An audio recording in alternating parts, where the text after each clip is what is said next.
Today I decided to can up some bone broth, so I just started by getting my broth on the stove to heat up, and then I got my canner filled with 3 quarts of water and a splash of vinegar to keep the jars from getting cloudy, and I got my jars put in my canner so I can start heating them up.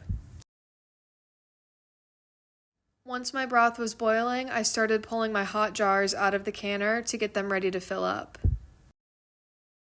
I filled my jars with broth to a generous 1-inch headspace.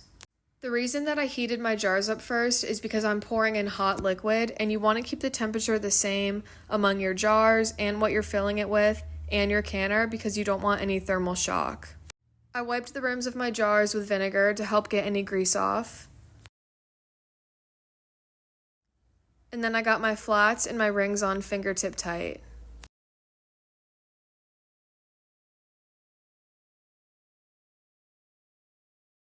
I got my hot jars loaded into my hot canner. Remember to keep everything around the same temperature.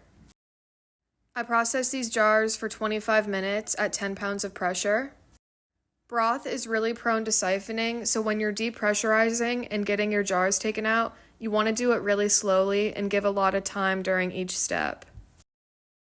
Doing this nice and slowly will help the broth start to cool down so you don't get siphoning. These jars came out great, and having bone broth on hand is so convenient.